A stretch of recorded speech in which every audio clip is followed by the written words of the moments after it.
Poštovane dame i gospodo, zbog sprečenosti predsjednika Akademije, profesora Branka Kovačevića, ja sam dobio čast da otvorim ovaj današnji skup i obzirom da me neki znaju, a neki ne znaju, ja ću se predstaviti, ja sam profesor Duško Sunarić.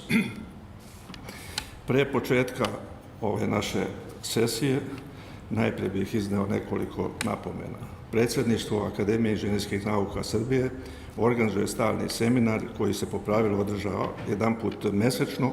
Cilj ovog seminara je da članovi Akademije prikažu svoje rezultate. Danas će imati priliku profesor dr. Milan Dinkić da izloži delimične rezultate višegodišnjih istraživanja kroz temu neki važniji procesi za korišćenje i zaštitu aluviona kao resursa vode. Pre nego što dam reč predavaču, izneo bih nekoliko napomena. Mi svi znamo dobro opšte podatke o našem predavaču, ali nije loše da se podsjetimo, pa ću ja to veoma kratko, telegrafski da izložim.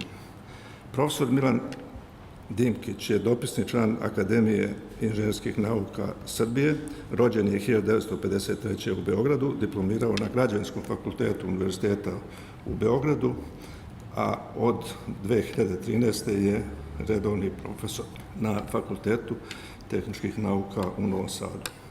Autor je više od 190 objavljenih radova u časopisima, zbornicima, monografijama u zemlji i inostranstvu, od kojih 14 radova na SI listi u međunarodnim časopisima.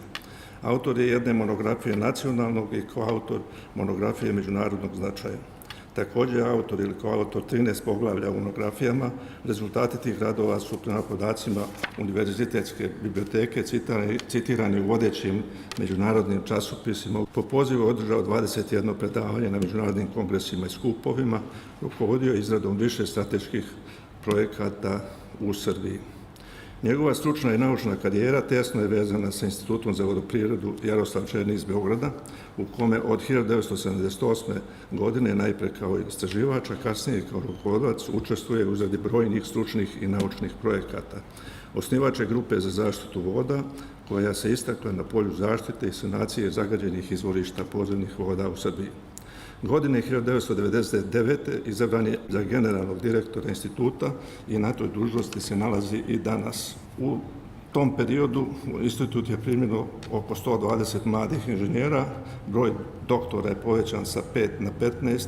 Treba naglasiti da se time ne završava aktivnost profesora Dinkića, jer je u svojstvu redovnog profesora na Fakultetu tehničkih nauka u Novom Sadu dao značajan doprinos u formiranju stručnjaka hidrotehnike, zaštite voda i životne sredine u svojstvu mentora i rukovodioca više doktorskih disertacija i magistratura. Veoma je aktivan u organizaciji razvoju sektora voda u Srbiji. Pored ostalog, osnivač i glavni urednik časopisa, istraživanje i menadžment voda, osnivač UNESCO-ovog centra za klimatske promjene i upravljanje vodama pri Institutu za vodoprivredu Jaroslav Černi. Naučni rad profesora Dinkića u prvom periodu je vezan za teoretska i granična istraživanja u oblasti hidrotehnike podzemnih voda. Potom je njegov značajan opus u sistemskom upravljanju vodama, posebno u korišćenju, zaštiti i upravljanju podzemnim vodama. Bio je angažovan, a i sada je aktivan na rešavanju brojnih hidrotehničkih problema i projekata u Africi i Aziji.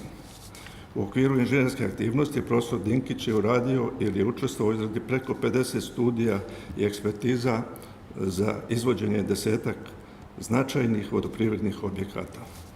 Zamjenik je šefa državne delegacije Srbije u Međunarodnoj komisiji za zaštitu voda reke Dunav i član je čitavog niza drugih, pa da ne navodim to sve, a mislim da je veoma značajno da je bio predsjednik i naučnog odbora i organizacionog odbora IVA konferencija u Beogradu koje su održane 2007. 2012. i ova najnovija 2016. Svoj rad dobio je brojna priznanja, od kojih se ističu oktobarska nagrada za najbolji studentski rad, nagrada profesor dr. Vojislav Stojanović, Udruženja univerzitetskih profesora i naučnika Srbije, nosilac je ordena Belog anđela drugog stepena. Sve što je postigao, veliku zaslugu ima i supruga Nada i sinovi Aleksandar i Bojan. Ja bih zamolio profesora Dinkića da izloži svoju tezu za jedno 60 do 70 minuta maksimum. Hvala lepo. Pa ako je ovo najkraće, ne znam šta bi bilo dugačko. Prvo, želim svima da se zahvalim, gospodo i akademici, i profesori, kolege, koleginice i dame i gospodo, što ste došli po ovakvoj vrućini. To je izuzetno, to cenim. Hvala vam na dolaženju. Što se tiče vode, da ne govorimo mnogo stereotipe, voda je 70% nas je voda, a pred nama stoji ogroman, da kažemo, napor da jedno 10 milijardi evra investiramo u vode i to ćemo morati da radimo. Prema tome, znači, nama ovakve stvari kao što su razvijanje tehnike, razvijanje nauke i gajanje mladih inženjera, to je imperativ jedan pred našom zemljom koja stoji, koji mora da bude čvršći i da se više popravi nego onako kako sada stojimo. Sadržaj ovog predavanja će zbog toga da bude malko izmenjen, neće mnogo. Prvo će da bude otprilike 15 do 20 minuta stanje upravljanja vodama u svetu i kod nas. Upravo iz ovog razloga što sam sada rekao, pa će biti onda opšte o aluvionima, određeni procesi o aluvionima, najviše prečišćavajući procesi i staranje, kolmiranje bunara pod uticajem gvožđa, gde smo možda ušli u svetski vrh po određenim, da kažemo, stvarima do kojih smo došli i koje su objavljene u svetu i tako dalje. Znači, to je otprilike ono što ćemo danas da pričamo za 60 do 70 minuta. Ovde je, znači, profesor Milovanović koji sedi ovde, njegova čuvena zemljena kugla, a meni se mnogo dopada, pa svaki put stavim, znači, ali pišem. Ukupna zapremina hidrosfere, okeani su 97,5%, znači slana voda je 97,5%, a ukupno sveža voda 25%, od čega su 2/3 lednici za nas nedostupni. Ostalo 1/3 po zapremini su praktično podzemne vode, mada se reke puno koriste. Od podzemnih voda svakako se preko 50% u svetu za vodosnabdevanje, otprilike 60%, 50%, u Evropi više od 60%. Komisija za Dunav je dokontala da je otprilike kod njih 70 i neki procenat, znači u slivu Dunava, znači da imamo korišćenje podzemnih voda. U Srbiji je nešto preko 70%, to se menja. Od tih 70%, preko 60% su aluvijalne podzemne vode, znači za nas su izuzetno značajne. Ovo je lepa slikica Dunav od početka pa do kraja, znači od Švarsvalda do delte Dunava. Pa onda imamo vrelo Krupac u Srbiji, opet lepa slika, vrelo koje se Niš snabdeva vodom. Po čemu je to interesantno vrelo? Pa tako što se precrpljuje. Pogodili smo Pukotinu, znači koja je jedno proširenje u Pukotini i onda se vrši precrpljivanje planine. Sad, pozicije, stavovi, direktive međunarodnih organizacija vezano za vodu, to je za nas interesantno. Imamo milenijumske ciljeve koji su bili za 2015. godine, koji nisu delimično ostvareni. Nisu ostvareni, znači imali smo ciljeve 88% pristup vodi za piće, taj pristup se računao kao plus ukoliko imate na 1 kilometar od kuće neku vodu za vodosnabdevanje. Znači, veoma blag je bio uslov i to je ispunjeno, ali umereno. Tu ima još puno problema, znači, kao što smo i čuli, uslov je sam po sebi jako blag. Međutim, unapređena sanitacija, znači da ima klozet za prosvetu u dvorištu, to ima samo 67%, znači tu su milenijumski ciljevi pali. Zašto su pali? Pa zbog siromaštva s jedne strane, još više zbog loše governansa. Ne rade sistematski na poboljšanju governansa ovih zemalja koje treba da rade. Znači, pitanje governansa je ključno pitanje upravljanja vodama, pitanje uprave, znači da srpski kažem, i to je i kod nas tako. I kod nas uprava na vodama, znači u suštini je veoma labava u ovom trenutku, znači i to je nešto što treba jako mnogo raditi na tome da se to popravi. I uopšte nije nerealno da se popravi. I posle 2030 imamo novu agendu, to je cilj održivog razvoja koji su doneti na zasedanju Ujedinjenih nacija u Njujorku u septembru 2015. godine i to je isto u osnovi deklaracija agenda, to još uvek nema značaj zakona. Praktično snagu zakona imaju evropske direktive koje nas veoma na neki način uslovljavaju i po tim evropskim direktivama mi otprilike imamo da uložimo 8 milijardi evra da bi ih dostigli. Uzevši obzir da je sadašnje ulaganje negde oko 50 miliona evra godišnje u nove investicije, znači možemo da izračunamo i još 2 milijarde što nam treba van direktiva, treba nam otprilike negde oko 200 godina da to dostignemo pod uslovom da se ništa ne pokvari. Sad, ovo je jedan dijagram koji onaj ko zna da gleda vidjet će svašta u njemu. Znači, vertikalna osa je bruto nacionalni dohodak zemalja, najveći je u Norveškoj, znači u Kataru i takvim nekim zemljima, $100.000 po glavi stanovnika, a najmanji u nekim afričkim zemljama po $200 po glavi stanovnika.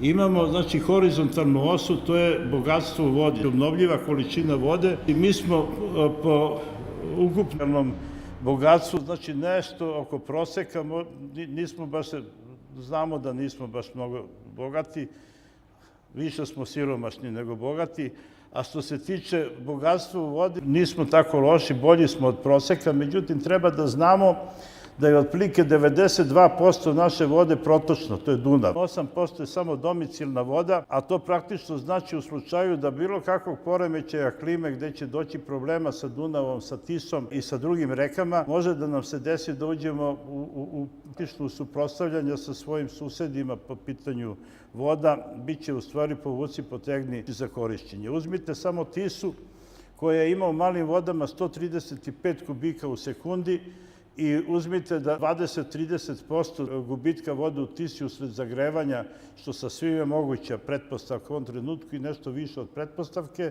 i uzmite da se koristi po 20-30 kubika za irigaciju dodatno u Mađarskoj, Rumuniji i Srbiji, dobit ćete Tisu bez vode. I to treba imati na umu kada govorimo o vodama. Imamo stanje upravljanja vodama, znači vezano za upravljanje vodama. Baš ova crvena linija, to je srž upravljanja vodama. Imamo okvire pravne, institucionalne i organizacione, znači mehanizam funkcionisanja i finansijske okvire, koji su jako važni. Kod nas voda je otprilike za piće negde oko 60 dinara do 60 centi, zavisi kako gde, eurocenti.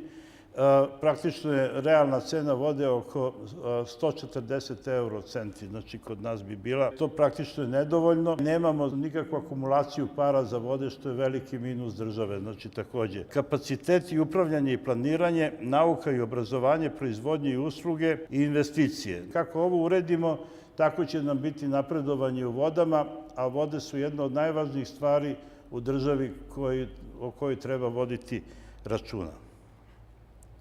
Osnovni faktori razvoja sektora voda kod nas u svetu, gde god, 5 glavnih faktora: snaga nacionalne ekonomije, dostupnost vodnih resursa, buduće sadašnje stanje klime i klimatske promene, znanje, tehnologije, postupaka, nauka, efikasno upravljanje vodama, znači upravljanje vodama. Ovo je sada nešto što je vrlo interesantno, to pretpostavljam da mnogi od vas nisu gledali ovakav dijagram jedan, a neki jesu. Ovo je Thomas Piketty, vrlo sada kontroverzni ekonomista, koji je napravio dijagrame odnosa kapitala privatnog u pojedinim državama Zapada, Nemačka, Francuska i Engleska, to je Britanija, i odnos privatnog kapitala i onoga što te zemlje proizvedu takve godine. Do 1910. godine to je bilo 6-7 puta više, pa je to palo posle Prvog svetskog rata, i znači privatni kapital je bio relativno nisko sve do 90-ih, 85-ih, 90-ih godina, kada je počeo ponovo prinos na privatni kapital da bude ogroman. Došlo je danas opet do 6-7 puta i to kao rezultat znači nosi ove sledeći dijagram. A sledeći dijagram I sljedeći spisak, to su zaduženja zemalja u jugoistočnoj i istočnoj Evropi koji su u proseku 100%. Zemlje koje se zaduže 100% više nisu svoje zemlje. Mi smo sa 80% zaduženi, dalje naše zaduženje bi značilo jako lošu stvar za zemlju Srbiju, a to znači da mi moramo svoj governance, svoje upravljanje vodama da baziramo u velikom delu na sopstvenim izvorima sredstava, to znači na ceni vode. To je naravučenije koje je neosporno i nepobitno i vrlo važno. Ovo je sad ovaj drugi faktor, klima i klimatske promene, oticaj, znači koji će se smanjiti, ovo sve Brown, to je smanjivanje oticaja. Dejan Dimkić je računao smanjenje oticaja u našim malim rekama za 1-2 stepena povećanja temperature i dobijaju se desetine procenata, dobijaju se velike cifre koje su u skladu s onim što na kraju krajeva i ovi u Imperial College-u računaju, samo što je metoda drugačija. Glavni spoljni i unutrašnji faktori, nauka i obrazovanje, ovo belo to znači ne znamo šta je tamo, a ono tamno plavo da je mnogo inženjera na 1.000.000 stanovnika. Kod nas je rezedo i mi smo tu negde ne tako loši po tom pitanju, mislim sa svim pristojan je to broj. Mi smo negde oko 1200-1300 inženjera na 1.000.000 stanovnika, tako nas računaju ovde. Nauka, ulaganje u naučno-istraživačku delatnost, imamo da se u Srbiji, znači praktično 0,35 do 0,4% ulaže u budžet i to je jako malo. Evo, mi se crvenimo tamo na repu kolone. I naravna stvar, bez para nema ni fudbalski tim dobar da bude. Znači, evo, kamoli nauka. To možemo da budemo svi genijalci kakvi hoćemo, a verovatno da smo negde tu, šta ja znam, oko proseka ili malo bolje od toga, ajde da tako kažemo. Možda je tako, ali ono crveno je mnogo nisko. Znači, to je nemoguće da tako nešto uradi. Sad, ovo drugo je možda još lošija stvar. Imamo stanje upravljanja vodama, izdvajanje pojedinih država za obrazovanje. Mi smo crveni ovde i kao što vidimo, to je bila 2011. znači ispod $300, sad imamo još manje od ovoga po glavi stanovnika.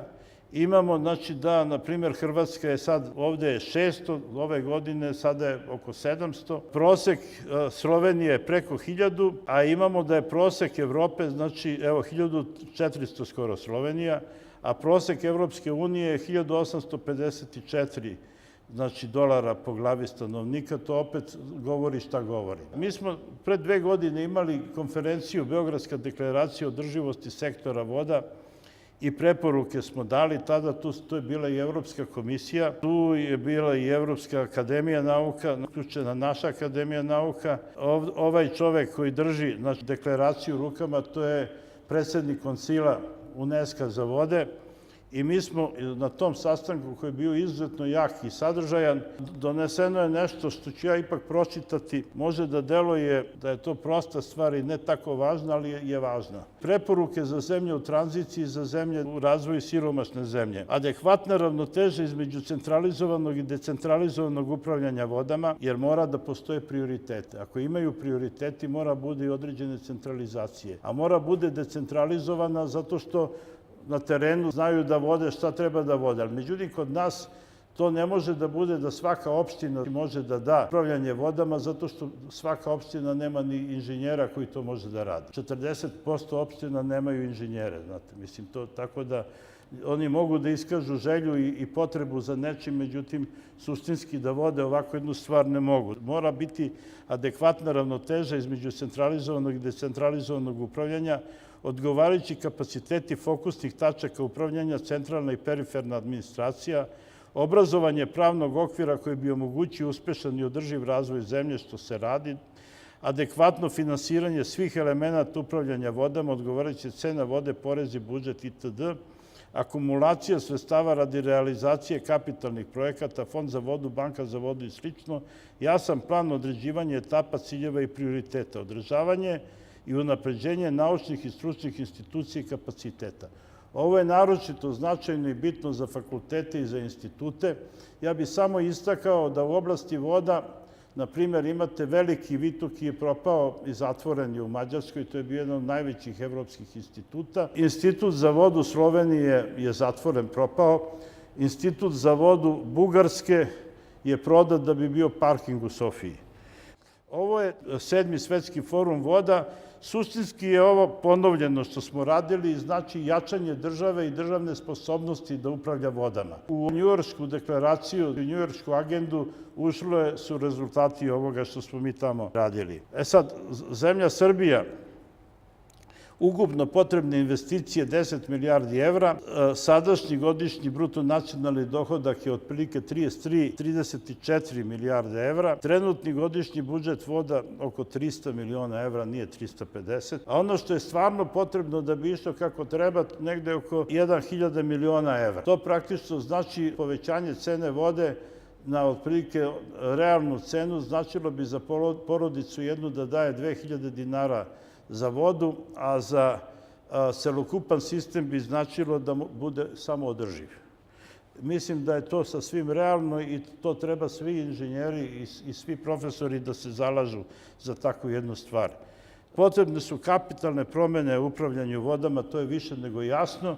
Urađen je nacrt sada strategije sektora voda, on još nije usvojen, mnogi su ga prihvatili, međutim treba da bude prvo usvojen, pa kad bude usvojen možda će biti implementiran, mi se nadamo. Ovo je cena za vode, to sam malo pre pričao. Sad, ovo je jako interesantno, ovo je Joint Danube Survey, evropska ekipa zajedno i sa našima, išla je, znači, brodom Dunavom i uzimala uzorke vode. Imamo profil, evo ovde imamo za dissolved organic carbon, rastvoreni ugljenik, imamo profil vezan za nitrate isto dole i gle čuda, najbolji Dunav je u našoj zemlji. A to nije samo na tom putu bio, nego inače tako. A zašto je to tako? Je li tako, Marko, bilo? Tako je. A zašto je to tako? Pa to je tako zbog toga što mi više nemamo industriju, vrlo nam je slaba industrija, a gustina stanovništva nam je 4-5 puta manja od nemačke gustine stanovništva. I naravno, ima još pomalo toga što je đerdapska akumulacija zgodna za razne procese koji u stvari prečišćavaju vodu na izrazu, dobije se bolja voda. Crveno su tačke u slivu Dunava gde nema prečišćavača. Nismo samo mi, to su sve ove jugoistočne zemlje koje nisu tu primljene, međutim, mi se baš crvenimo. Znači da treba otprilike 90% prečistača treba odraditi i molim vas, bio bi nesrećan na izgledaću da budem, da Beograd bude prvi sa prečistačem. Beograd treba bude među poslednjima, a prvi treba da budu prečistači na malim rekama koji su veliki zagađivači. Naprimjer, Niš, Leskovac na Moravi, onda na kanalima u Vojvodini, znači Zrenjanin, tamo gde stvarno smetaju narodu da živi. Beograd, videli ste koji je kvalitet Dunava, Beograd bi bio političko-ekonomski potez, a ne potez koji je stvarno neophodan. Ima ovde iz vodovoda isto poneko, ali oni su za podzemne vode, ovi koji su došli.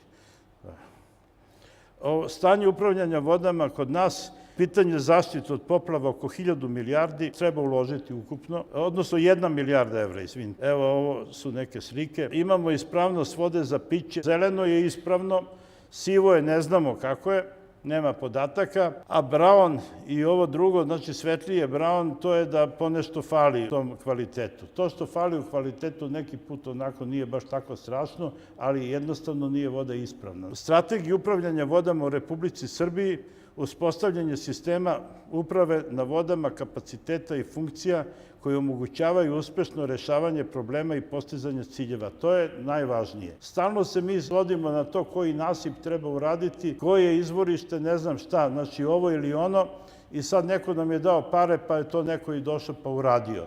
Uopšte nije u tome poenta. Poenta je u tome da mi ojačamo našu sposobnost da govorimo na izazove ovog tipa. Drugo, rešavanje prioritetnih problema i treće, uspostavljanje integralnog upravljanja vodama, naravno na kraju cele priče. Ovo je broj inženjera i može da se kaže od 2008. godine, kad smo to prvi put radili, do 2015. broj hidroinženjera, članova Komore Srbije se povećao otprilike u proseku za 40 godišnje. Potrebno povećanje obzirom na ono što treba da uradimo je mnogo veće. To znači potrebno je ojačanje fakulteta i vezano za ovaj smer, ne samo hidrograđevinski odsek, nego i drugi fakulteti. Ovo što vidite belo, to nije da nemamo podataka, to je da nema ni jednog inženjera uopšte. Evo, ovo je produkcija inženjera, da to više ne idem, i onda dolazimo na aluvione. Ovo je prvo jedna velika lepa slika, ovo je reka Kongo koja je otprilike u proseku 6-7 puta ima više vode od Dunava, za male vode različito, za velike vode različito, prosek je otprilike ovaj i lepo izgleda, pa sam ja to stavio na slajd. A ovo je isto nešto što vam je jako poznato, znači evo Nila, mislim da je predivna slika. I nešto što je vrlo interesantno i nema veze sa aluvionima, ovo je velika reka u Libiji i vi vidite, to su 4 kraka velike reke koji iz pustinskih rezervoara iz dubina crpe negde oko 100 kubika u sekundi vode, ova 4 velika cevovoda. Vidite da kroz jedan može da prođe ovaj veliki kamion. Sad, ovaj Gadames, tu sam ja bio, taj Gadames je artetska voda koja šiklja iz zemlje zato što ima pritisak sa planine Atlas i odatle u stvari artetski pritisak. Gadames je na granici s Tunisom, tamo ga vidite. Znači, to je. Sad, dolazimo do naših. Ovo je isto predivna slika. Beogradski bunar, B23, ja mislim da je, sa profilom. Ovo dole je rađeno na osnovu snimanja i je definisano stvarno kako stoje drenovi bunara, kako su unutra nabijeni. Znači, nije to crtež i improvizacija, nego baš onako kako jeste. Sad, karakteristike podzemnih voda, znači, možda je jedna od najvažnijih karakteristika da je ona 4 do 5 reda veličine sporija nego što je to reka, manje više otprilike tako, a to znači da ima mnogo vremena za razne procese, interakcije i sa stenama i voda sama po sebi, tako da u stvari dolazi do velikih transformacija u kvalitetu i veoma se razlikuje od mesta do mesta, ne mora da bude svugde isto. U rekama je manje više zna se da će da kiseonik bude visok ako nema neko zagađenje, da gvožđa neće da bude, da nitrata može da bude nešto. Znači, manje više reke prilično liče jedna na drugu ako nema nekog zagađenja velikog. Nema vremena da se pokupe minerali. U podzemnoj vodi to je sasvim drugačije. Bazični samoprečišćavajući procesi su brojni, značajni, dugotrajni i vode ka baznom kvalitetu, bazičnom kvalitetu određenog resursa podzemne vode. Znači, mi možemo da sipamo koliko hoćemo, ali na kraju će da bude onaj kvalitet koji odgovara stanju mineralima i hidrolici tog područja. Ovo je jedna tabela koju neću ja da mnogo objašnjavam sada. Imamo razlike između kvaliteta površinskih voda, podzemnih voda, jako se mnogo razlikuju aerobne i anaerobne. Aerobne podzemne vode obično idu preko 300 mV redoks i imaju između 3 i 7, uglavnom, ili ako hoćemo tako, između 1 i 7 mg kiseonika po litru takve vode. Na primjer, u Kraljevu Žičko polje ima 5.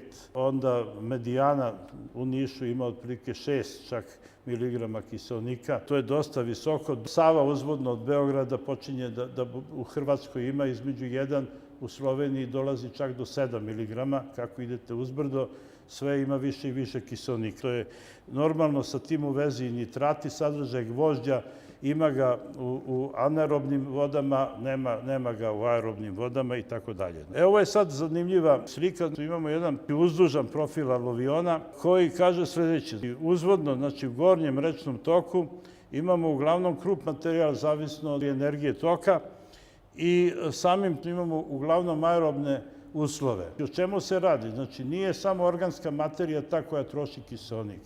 Kiseonik troši se i na mineralnu potrošnju i to otprilike najpre treba da gledamo na dvovalentno gvožđe.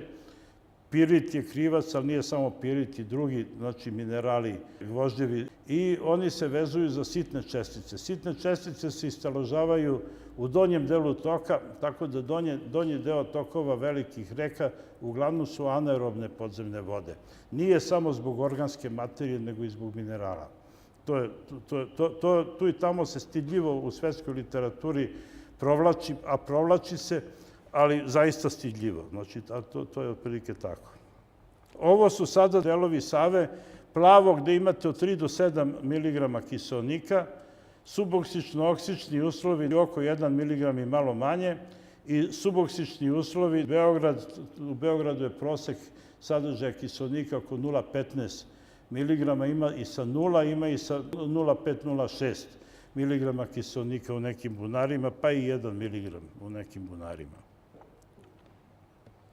Ovo je sada izvorište Medijana u Nišu, znači imate 9 infiltracionih bazena i jedno 70-80 bunara koji su specijalno povezani u sistem natega. To izvorište je bilo preplavljeno trihloretilenom od strane elektronske industrije, pa smo to čistili ispiranjem. To je bio jedan slavan posao pre jedno 20 godina i onda smo dijafragmu napravili do Podine, koja nije dozvoljavala dalje da uđe.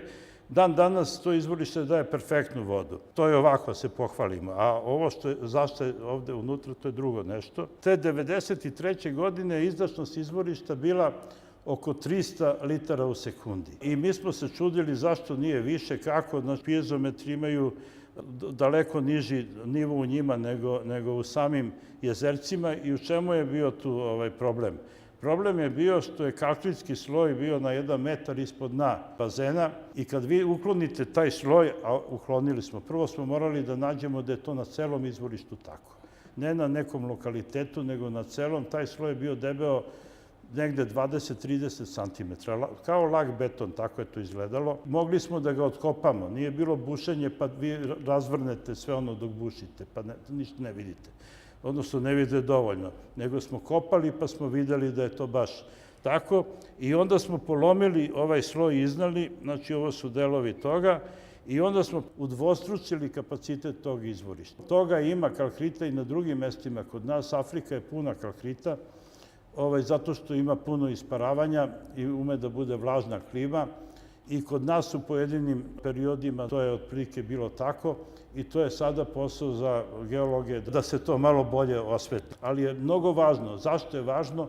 Pa kad pravimo infiltraciono izvorište, taj kalkrit nam ne da voda siđe dole. Znači, ako uzmemo permeabilnost y po x pravcu, po z pravcu je 100 puta manja. Znači, moramo da znamo šta se događa praktično u tim resursima da bi znali kako da projektujemo. Znači, to je jasno. Znači, jedna bušotina nije ta koja nam definiše, ili nekad ni 5, nego mora da znamo šta je zapravo uzrok. Posledice različitog stepena oksičnosti aluvijalnog akvifera, pojava različitih pravaca transformacije organskih molekula, najčešće samo prečišćavanje, pojava biohemijskog kolmiranja bunara u suboksičnim i anoksičnim uslovima i različiti pravci transformacije nitrata. O nitratima nećemo da pričamo zato što nemamo vremena, a ova dve stvari hoćemo. To je i sad prenošenje rastvorene materije putem konvekcije, disperzije, difuzije, prenos materije iz čvrste faze u rastvor, pa neću da čitam koji su, pa procesi prelaska materije iz tečne faze ka materijalu izdani, znači sorbiranje, razne vrste sorbiranja, procesi razgradnje materije, biodegradacija, radioaktivno raspadanje i drugo. Imamo i isparavanje iza svega toga i mnoge druge još procese, ali evo, mi smo ih svrstali ovih 5 tipova procesa sa podtipovima i jednačine koje to prate. Znači, imamo jednačina kontinuiteta kretanja vode u izdani, jednačina kontinuiteta kretanja materije u izdani, jednačina sorpcione ravnoteže i jednačina dinamike sorpcije. Ako imate samo problem hidrolike podzemne vode, dobar hidroličar, dobar geolog koji to radi, će da uradi i dobar posao. Znači, prema tome može da se dođe do vrlo preciznih proračuna.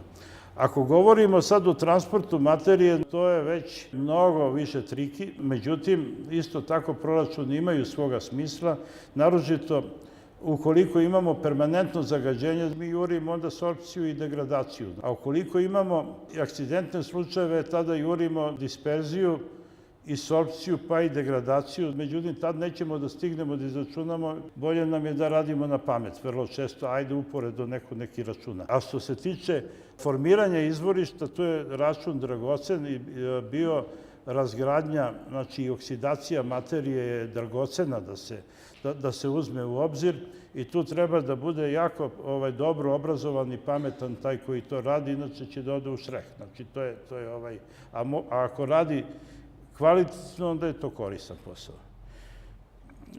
Dobro. Imamo jednačina apsorpcione ravnoteže, imamo mi tu razne, evo sad ovde su i profesor tehnologije i to, znači ja sam stavio linearan odnos, ali to je zato što i Langmorova, Izoterma i Frondlikova i koji god hoćete u početku je linearna. Znači prema tome za male koncentracije, za ove proračune treba raditi sa linearnim, znači praktično i naravno jednačina dinamike apsorpcije. Sad, procesi samoprečišćavanja u alovijalnim izdanjima, i ovo je važno za ljude koji rade sa podzemnim vodama, imate prvo dno reke, to je faza 1, intenzivna apsorpcioni potencijal i visoka biohemijska aktivnost. Faza 2, to je gde smo još ostali u aerobnim uslovima, to je pojava filtracije u predominantno oksičnim uslovima. Faza 3, pojava filtracije u anoksičnim uslovima ili uslovima smanjene oksičnosti. I faza 4, filtracija u zoni uticaja crpenja bunara, to je lepljenje na bunar i inkrustacija koja se tu događa.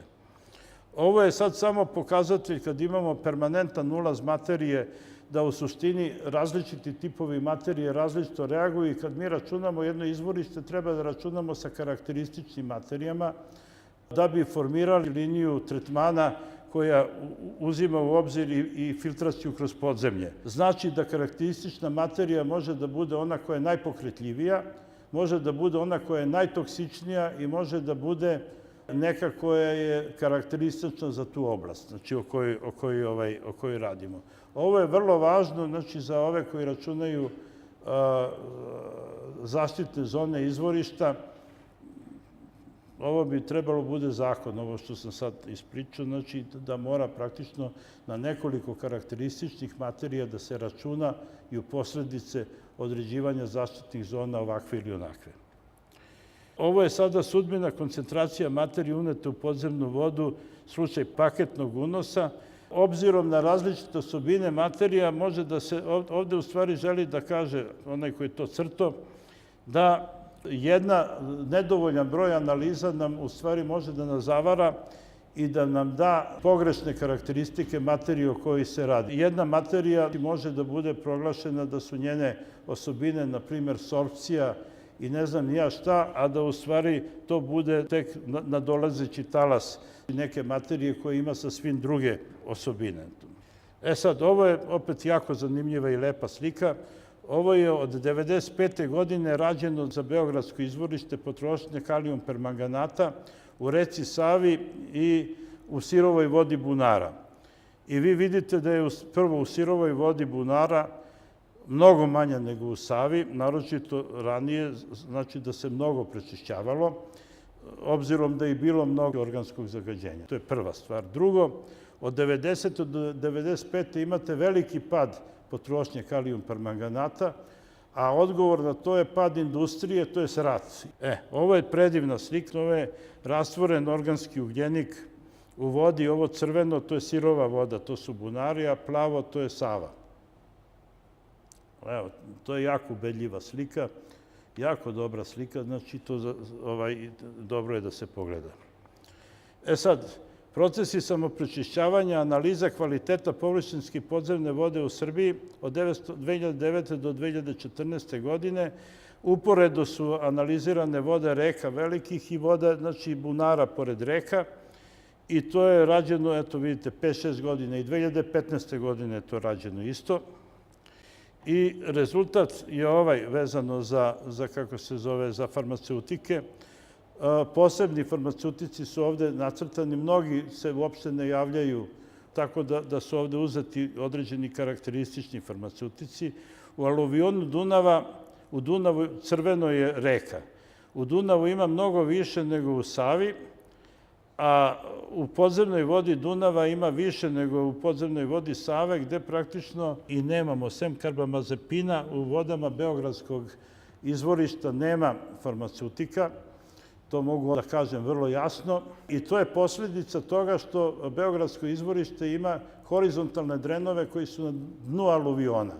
Tako da bi materija došla do njih, ona mora da prođe mnogo puta, otprilike preko godinu dana u proseku da bi voda došla do drenova i na tom putu dolazi do razgradnje i do svega drugoga. To znači da je izvorište dragoceno i da pad izvorišta sa 5 kubika na 3 kubika, sa nekada 5,5 kubika na sadašnja 3 kubika i možda i malo manje od toga, je žali Bože i da to mora da se popravi. Sad, ovo je 86. 7. to je više od 20 godina, znači 30 godina i 91. vezano za pojavu fenola u Ibru. Ovo vam je Ibar i Žičko polje izvorište, koje je takođe aerobno izvorište, puno kiseonika. I tu imate da je fenol bio do bliskih ovih bunara dolazio. I onda smo mi rekli, ajde da izračunamo da vidimo koja je razgradnja fenola u tim izvorištima i da vidimo ima li te razgradnje. Tad se u svetu nije znalo da li fenol uopšte može da se razgrađuje u podzemnim vodama i mi smo to uradili, a nismo nigde ni pisali, zašto nas tad nam je bilo sve jedno. Sad mi krivo što to nismo napisali, ali kasno. Ispitivanje razgradnje fenola, prvo smo pustili ovaj opit T2. To je mali opit, 22 metra od bunara su infiltrisani fenol i kuhinjska so.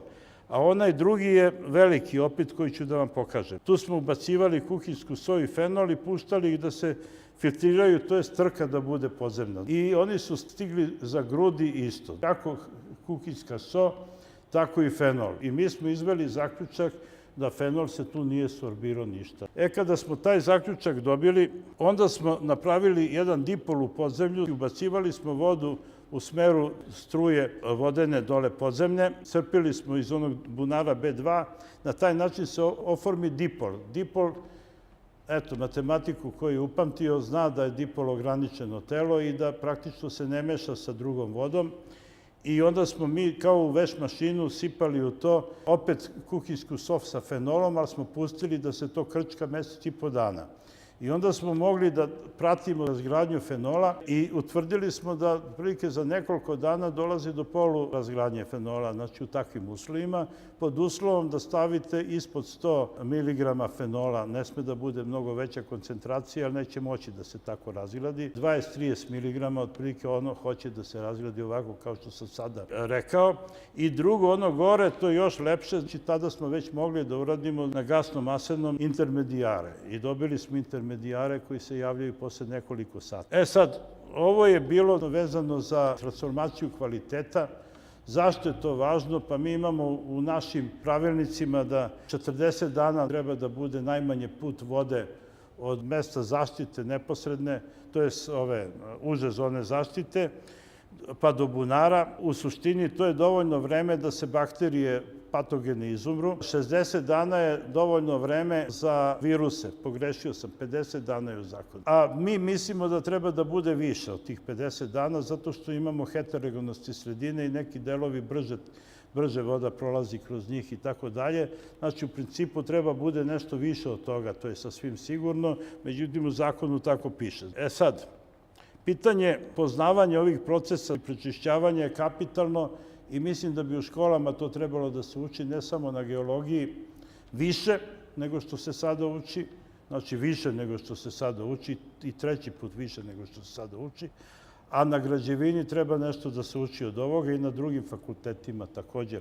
treba da se uči, jer to je vrlo važno. Sad ovo, kad uzmemo problem smanjenja izdašnosti, evo vam lepog izvorišta, 40 km od Dunava do zadnjeg bunara ili tako nekako. I ovo crveno, to je prosečno opadanje izdašnosti jednog bunara, a ovo plavo je povećanje broja bunara, žuto je ukupno crpenje vode iz izvorišta. I vidimo da je negde tamo 86. godine skoro 6 kubika, nekih dana i 6 kubika bilo sekundnih crpeno, a danas ne možete, kako god hoćete više da napregnete se do kraja, znači više od 3,5 kubika ne možete crpiti, a crpi se otprilike nešto manje u proseku od 3 kubika. I uglavnom je to u početku i opadanje bilo zbog precrpljenja statičkih rezervi, pa je posle toga bilo uglavnom opadanje zbog kolmiranja rečnog dna, a danas je to zbog propadanja bunarskih filtera. Nekada je čelik bio podložan koroziji, danas već imamo moderne materijale koji nisu. Taj problem više ne bi trebalo da imamo,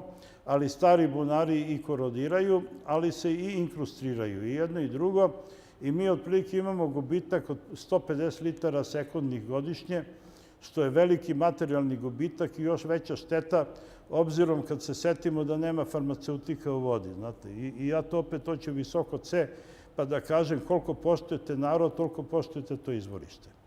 Jer narod treba da pije čistu vodu, znači to je vodu koja je prvoklasna.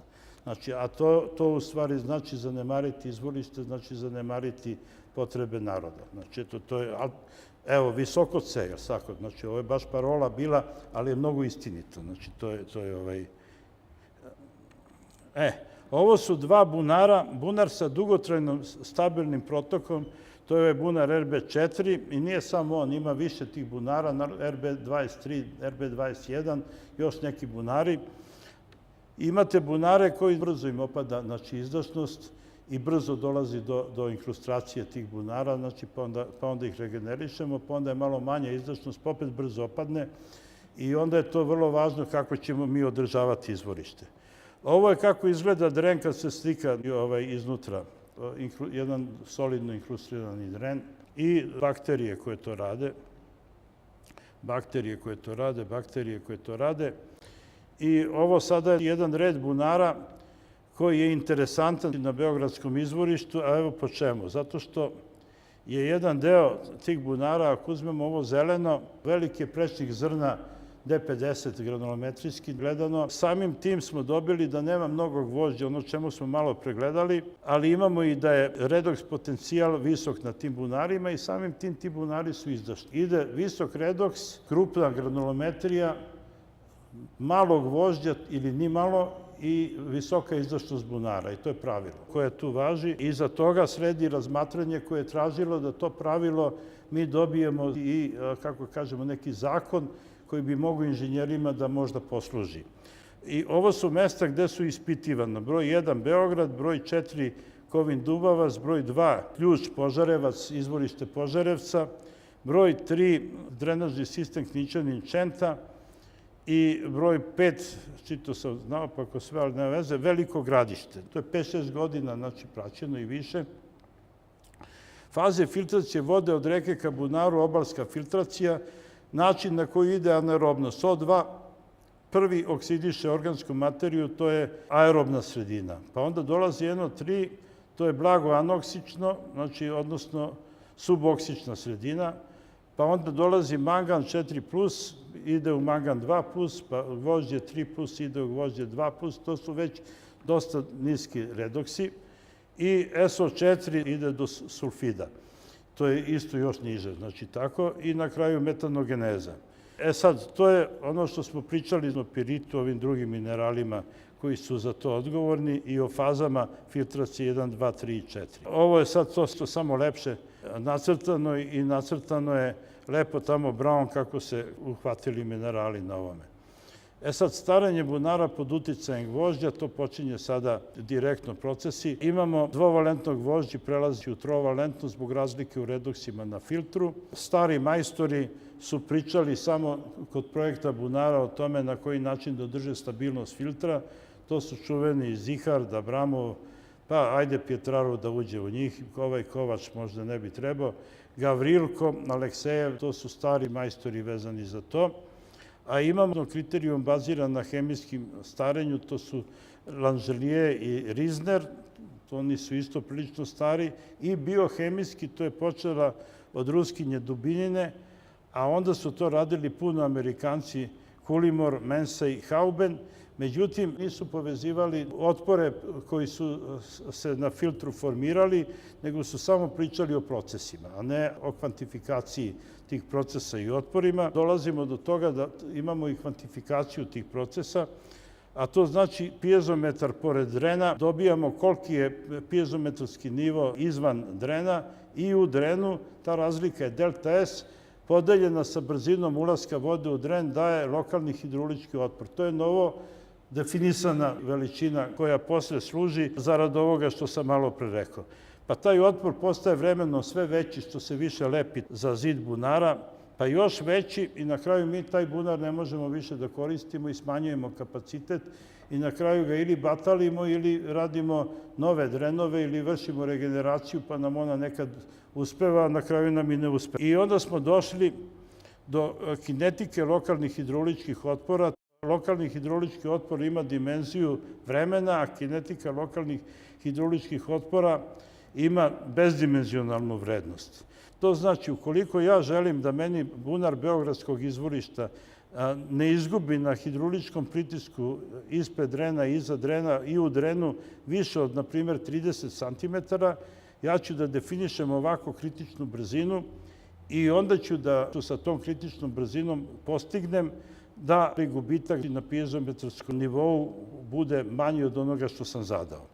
I to je izuzetno važno zato što meni i trebaju bunari koji daju relativno stabilne proticaje, da meni 15 godina traje taj bunar, da taj bunar uz regeneraciju mi traje 30 godina, 40 i da se to meni finansijski isplati. Drugo, ta kritična brzina da mi bude dosta velika, meni treba velika kritična brzina da bi dobio veliki kapacitet bunara. Veliki kapacitet bunara mi treba zato što mi voda treba i zato što hoću sa malo para, to je sa određenom količinom para da dobijem što više u vodu. Ovo je zavisnost između veličine zrna D50 i sadržaja gvožđa i redoksa u vodi.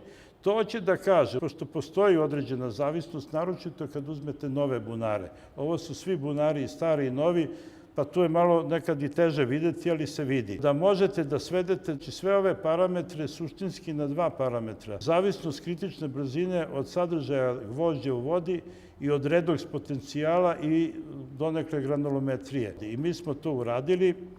Ovo je na 150 bunara praćeno, kritične ulazne brzine, ono gore je stabilnost bunarskog filtra, ovo dole je kritična brzina biohemijski, zavisnosti od redoksa. To je dole x osa, y osa, imamo ulaznu brzinu u bunar.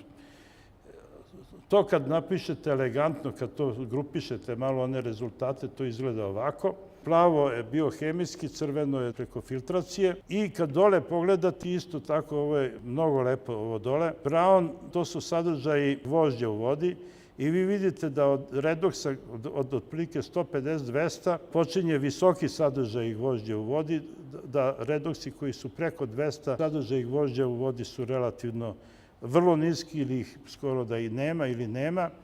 Ovo zeleno, to su nitrati, znači praktično ih ima sve do nekih 250 mV.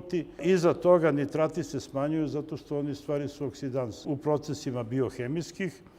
I naravno imamo D50 koji to otprilike takođe na adekvatan način prati. Ovo je zakon. Ovo je vezano za relaciju gvožđa i ulazna brzina, vrlo slično. I vi kad radite proračun bunara, ulazne brzine na drenovima treba računati i iz ovog dijagrama i iz dijagrama preko redoksa i iz jednog i drugog mora da se u stvari iskalkuliše i inženjer mora dobro da razmisli. U principu daju oni prilično slične rezultati, jedan i drugi dijagram. Dalje istraživanja koja se rade, sad trenutno su u toku i radit će se još par godina, korelacije između lokalnog otpora na dremu i hemizma vode, znači da se do kraja utvrdi ovo što smo sve rekli i odradili već. Onda veza između lokalnog otpora i bakterijskih vrsta i aktivnosti. Vesna, gde si Vesna? Ne, tamo, da.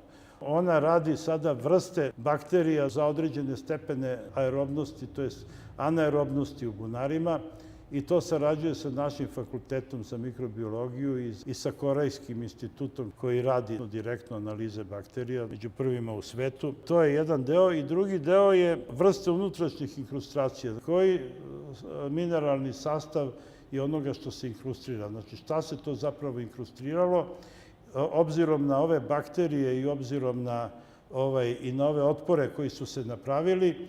I to po pitanju inkrustiranosti zajedno s ovim što sam sad ispričao čini jednu celinu. Projektovanje bunara, utvrditi maksimalni optimalni kapacitet lokacije, to smo pričali na početku, utvrditi na osnovu biohemijskih pokazatelja pre svega redoksa i gvožđa, kritičnu ulaznu brzinu u filter bunara, zatim odrediti elemente filtera, površinu, broj drenova i slične stvari. I eto, delo je vrlo prosto. Kada računate, ovo su, da kažemo, kritične tačke za račun.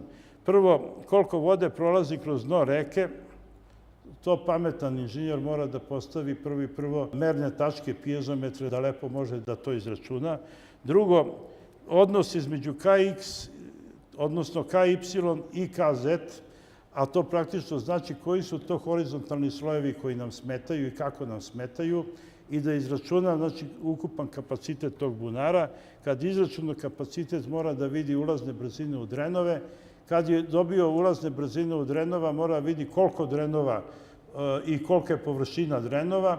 I ako uzmemo da jedan dren košta oko 150.000 evra, onda znači da je to prilično značajan posao. Po pitanju para, a po pitanju efekata također, a po pitanju lepote inženjerskog rada još više. Ovo je bunar RB16 koji smo radili. Prvo se ide od šematizacije, znači geologije, to je isto veština. Tu čovjek može da pogreši, da vidi šta su to propusni slojevi, koji su slabije propusni i tako dalje, da bi odredio ovo što sam rekao. Ovo je taj bunar RB16, kad smo ga već odradili, razlika piezometarskih nivoa, nižih i viših slojeva, pa vidimo da u višim slojevima akvifera čak 10 metara voda ima veći piezometar nego u nižim slojevima, a iz toga možete da dobijete koliko je propusnost polupropustnih slojeva, to je onih slabije propusnih, i ukupan kapacitet lokacije. Ovo je, znači, praktično brzina vode koja ulazi u dren. U dren ne ulaze podjednako brzo po celoj dužini drena. Na vrhu drena voda u početku ulazi brže i tu se brže događaju procesi. Bliže bunaru sporije, to je hidroulika, znači koja je jednostavno takva. Međutim, tamo gde ulazi brže se inkrustira, pa se ceo proces pomera. I to treba znati, onaj ko radi sa tim treba to da zna i da ima u vidu kad projektuje. Ovo su 3 bunara koje su razmatrana, RB16, RB8M i RB46, pa su onda poređani novim linijama koje su karakteristične da dobijemo ulazne brzine, pa smo dobili ulazne brzine i obzirom na sadržaj gvožđa i na sve to redom, RB16 ima najveći redoks, a RB46 najmanji. RB16 ima najmanji sadržaj gvožđa, a RB46 najveći, taman. I kad smo to izračunali, ovo je skoro zadnji slajd, imamo RB16, sada daje 81 litar sekundnih, može da da 120, trebamo jedno 4 do 6 drenova, 6. RB46 daje 22 litra, može 55, za to mu treba 6 drenova. I RB8M daje 35 litara, a može da da 90 i treba mu za to 6 drenova. Šta nam se sada isplati? Pa isplati nam se jedino ovaj RB8M, jer sa onim prvim neće dobijemo mnogo, a dobar bunar. RB46 neće dobijemo ništa, to ne valja. I RB8M dobit ćemo finu količinu vode i on se isplati da se odradi, može da se izračuna koliko dugo će da to traje i tako dalje. Zaključak, stalno sam pričao zaključke tokom ovoga što sam radio, pa zaključci mogu da budu i kroz diskusiju. Ovo su važne stvari, na primjer Beogradsko izvorište, ovi gubici, oni kad se prevedu pare, više miliona je to evra u pitanju. Drugo izvorište je 3 sada kubika u sekunde, treba da ga vratimo na 5 kubika u sekundi. To će se vraćati možda 15 godina, znači 20 da se to vrati. Međutim, treba i vodovod sam da bude odlučan i svi mi drugi. Pritisak treba vršiti da se takva dragocenost radi. Aluvioni su nam dragoceni, moramo da ih čuvamo vezano za zaštitu i za njihovo korišćenje. Za korišćenje ovo treba znati i da vas više ne maltretiram.